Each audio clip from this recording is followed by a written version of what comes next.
Bonjour à tous, nous sommes aujourd'hui le mardi 16 janvier 2024 et nous allons effectuer un tour de table des marchés grâce à notre robot Vision de FBT forexbaskettrading.com. Avant toute chose, je vous le rappelle que si vous allez sur le site forexbaskettrading.com, il vous suffit de remplir ici avec votre adresse email, votre numéro de compte de trading, entrer un code CAPTCHA, vous cliquez sur Activate et vous allez recevoir un email.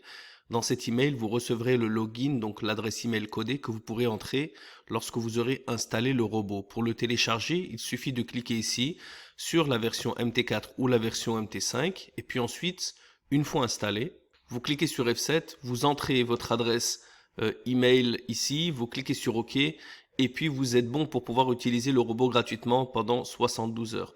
Alors, nous allons commencer notre analyse avec, comme à notre habitude, l'indicateur Power. Comme on peut le voir ici, les marchés sont assez sideways, assez plats, avec 1 dollar à 0, New Zealand à 0, un yen à 0, un CAD à 0, et le reste des devises, bon, un euro à 1 et un australien à -1, rien de bien intéressant. Les deux seuls qui sortent un petit peu du lot, mais sans grande force ou grande faiblesse, sont le sterling à 2 et le suisse franc à -2.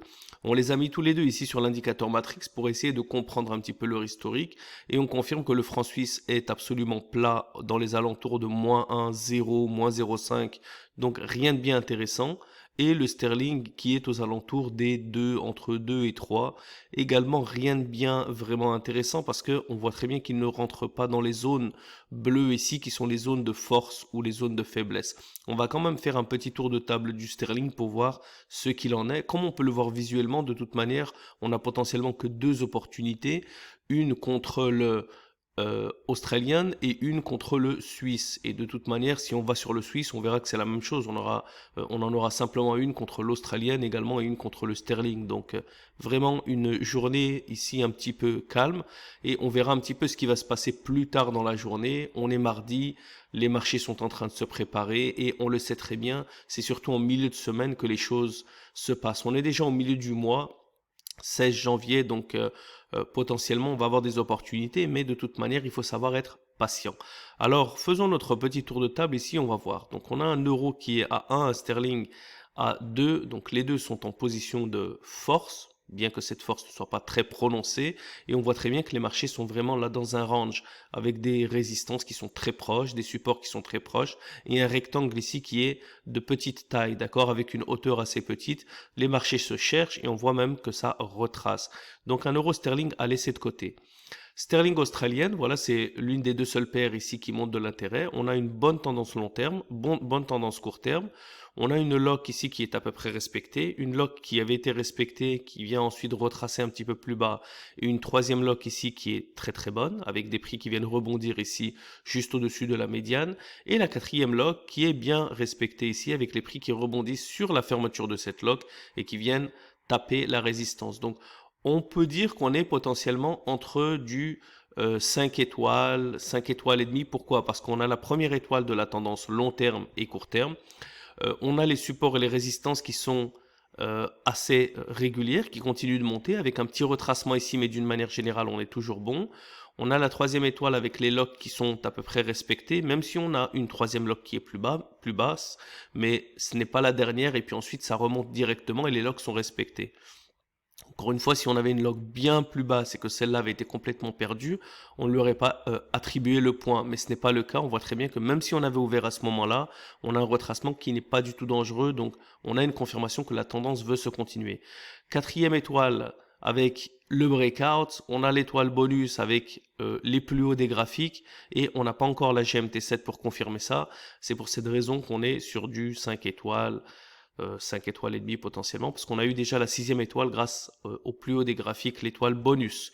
On avance avec un sterling CAD, voilà, le CAD est à 0. On voit par contre là que ça range, on a une tendance long terme qui est haussière. On voit que ça continue un petit peu de monter, on voit les supports quand même qui essaient de monter, les résistances qui montent un petit peu, qui sont un peu plats, mais regardez comment ça retrace. Et si on essayait de se précipiter, de prendre un breakout ici, ben on se prendrait juste un retracement qui potentiellement peut donner lieu à un renversement si le CAD commence à prendre de la valeur. Donc on le laisse de côté, on patiente. Il n'est pas inintéressant, on a une bonne tendance bien prononcée, mais malheureusement les devises n'ont pas un degré de force ou de faiblesse qui nous permet de prendre position. Alors, Sterling suisse, voilà, c'est la paire qui a le plus d'écart ici. C'est le sterling à +2, le franc suisse à -2, donc on a un écart de 4 points. On a une bonne tendance haussière très régulière, on voit qu'elle est bien linéaire, on a un très bon canal ici aussi qui se poursuit, vous voyez comment c'est linéaire. On voit des supports ici qui sont également bien réguliers. Des résistances ici, ça retrace un petit peu, mais rien de bien grave encore une fois, parce que le retracement est assez proche. Ça nous donne lieu à un double top et ici un potentiel breakout. Donc la première lock ici a été touchée plusieurs fois, mais elle est respectée. La deuxième lock ici, par contre, n'a pas été bonne, elle a retracé, mais elle est direct remontée avec une troisième lock ici qui également a été un petit peu craquée. Mais comme on est sur une tendance qui n'est pas très marquée, on voit très bien que les mouvements ne sont pas de gros retracements ou de gros renversements, ce sont simplement des petits pullbacks.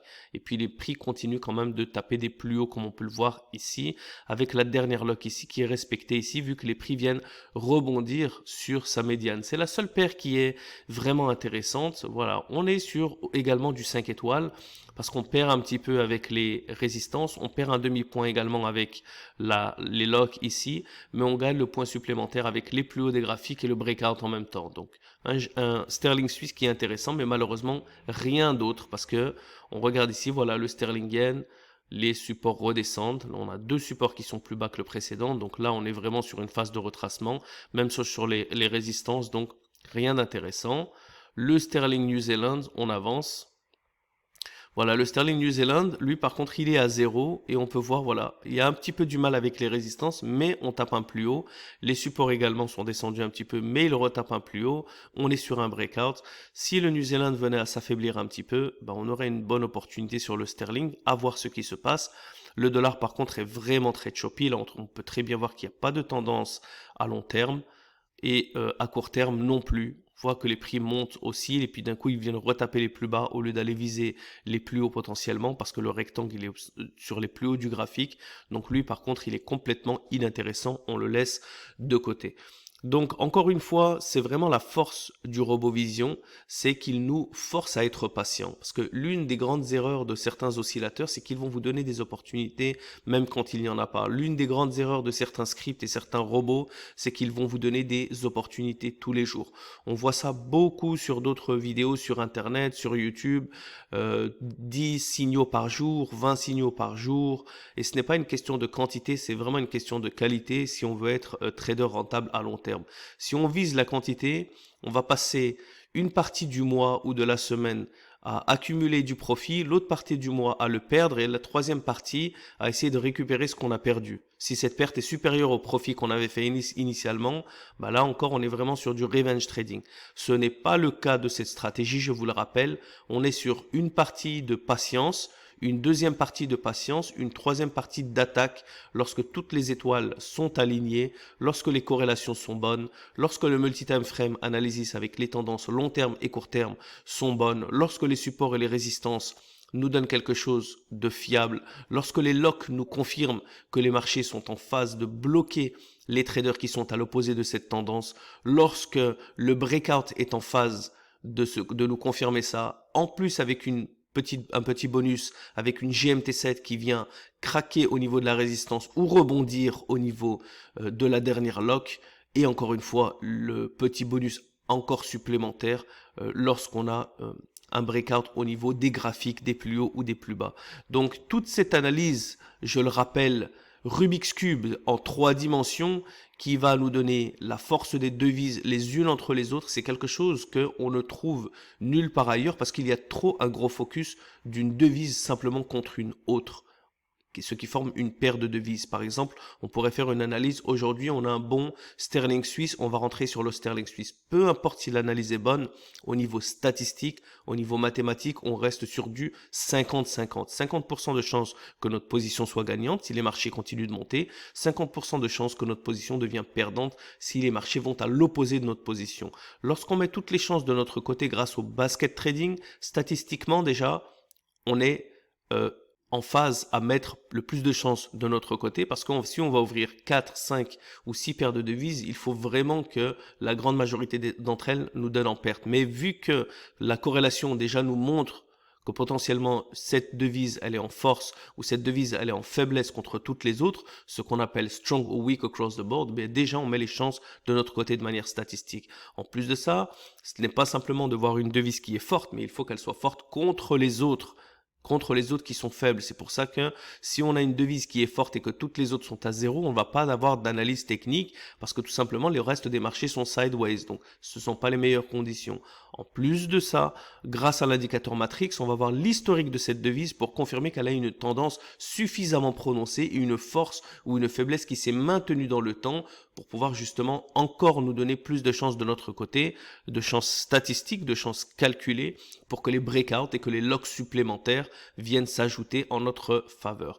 Et enfin, bien sûr, la cerise sur le gâteau, rien de tout ça ne serait possible sans un bon money management ou risk management qui se trouve dans toute la partie, dans toute cette fenêtre pilote ici, avec un risque qui est limité à l'avance, un reward également, un objectif qui est ici entré à l'avance, un volume qui est fixe. La partie simulateur, lorsque l'on veut tester les marchés et par exemple on n'est pas sûr, on se dit aujourd'hui j'ai pas envie de trader, j'ai simplement envie de voir si le sterling suisse est intéressant. Bien, il nous suffit d'ouvrir ici, voilà, il nous suffit d'ouvrir ici le simulateur qui vient de s'allumer.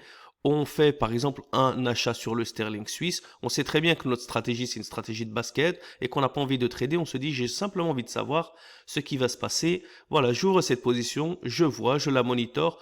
Plus tard, une fois qu'elle est en perte ou une fois si elle est en profit, bien je sais ce que j'ai fait, je n'ai pris aucun risque. D'accord? Ici, dans la fenêtre live, aucune position n'est ouverte. Et lorsque j'ai envie de fermer, je clique ici pour fermer cette position ou ce basket simulation. Si j'en ai plusieurs, je peux les fermer individuellement ou je clique ici pour fermer tous les ordres en même temps.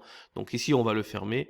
Comme vous pouvez le voir, on n'a pris absolument aucun risque et on a pu un petit peu tester les marchés sans devoir toujours aller en démo et aller en réel. C'est bien de rester dans son compte réel et avoir une idée de ce qui se passe dans les marchés et garder la psychologie du compte réel. Donc voilà, c'est tout pour aujourd'hui avec une analyse assez simple tout simplement parce que on n'a pas à perdre du temps lorsque les marchés sont en pause eux-mêmes en mode hibernation. Je vous le rappelle, rendez-vous sur le site forexbaskettrading.com, téléchargez le robot gratuitement en entrant vos coordonnées ici, votre adresse email, votre numéro de compte de trading, le compte CAPTCHA. Vous cliquez sur Activate. Si vous avez des questions sur l'activation, sur le robot de manière générale, le trading, la stratégie, n'hésitez pas à laisser des commentaires sous la vidéo. Bien sûr, soutenez la vidéo avec un pouce vers le haut. Abonnez-vous pour ceux qui ne le sont pas pour suivre toutes les analyses. Il va également y avoir des vidéos d'éducation plus précises sur la stratégie qui vont être publiées ce mois-ci. Et téléchargez le robot ici gratuitement en MT4 ou MT5 pour pouvoir vous aussi tester la stratégie. Je vous retrouve demain pour une nouvelle vidéo d'analyse technique journalière. D'ici là, je vous souhaite un bon trading à tous et bon courage. Ciao, ciao.